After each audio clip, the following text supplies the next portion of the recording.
Members of Congress should not own individual stocks, but not for the reason you might think. In fact, they would do themselves a favor to ban it. Unless, of course, they're trading on inside information, which makes a ban all the more urgent. Yes, congressional stock trading opens the door to abuse of sensitive information and conflicts of interest. But none of that would even be an issue if members of Congress realized one thing: picking stocks is a waste of their time and money. The issue of congressional stock trading is coming up again. With war raging in multiple parts of the world, some lawmakers are trading stocks of defense companies. Members of Congress have traded aerospace and defense stocks, including Raytheon Technologies, Boeing, and Northrop Grumman. That isn't new.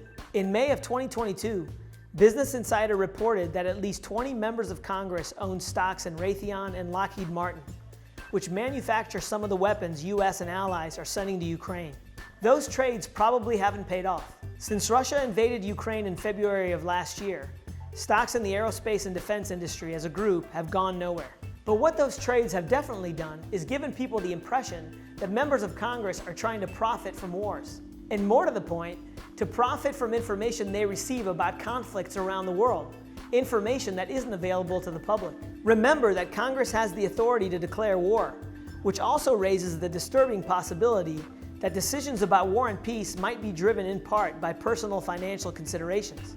It's a bad look, and some in Congress seem to be in denial about it. Last year, the New York Times cited 97 members of Congress who bought or sold stocks, bonds, or other financial assets that intersected with their congressional work. When asked about it, many say the trades were done independently by a spouse or a broker without any input from them. In other words, they don't know about it, so no conflicts and nothing to see here. But not so fast, because that completely ignores the appearance of conflicts, which is as damaging to public confidence as the conflicts themselves. And it makes me wonder if members of Congress would risk shaking the public's confidence if they understood that picking stocks is a money-losing game. My guess is no.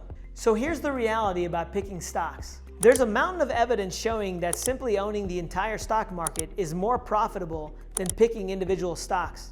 I'll just highlight one, a report known as SPIVA, which stands for S&P Indices versus Active Report. Yes, that's the same S&P behind the famous S&P 500 index. The report compares the performance of professional stock pickers with that of the broad stock market. A professional stock picker is just a broker or a fund manager or anyone attempting to pick stocks for a living. The question is simply this: what percentage of professional stock pickers do better than just owning the broad stock market? The answer, year after year, is very, very few. And those are the professionals. It's worth taking a quick look at the headline numbers from the last report. It shows that 73% of stock pickers lost to the broad stock market during the past 3 years. That number climbs to 90% over 10 years and 93% over 20 years. In other words, the longer you play the game, the more likely you are to lose, no matter how smart you are or how much experience you have picking stocks. Hearing all this, some members of Congress may say to themselves, yes, but I'll be among the few winners. And they might be, for a while. But there's data on this too. And what it shows is that the few who win don't keep on winning. I know this goes against all the mythology around the stock market, but that's why it's always worth looking at the data.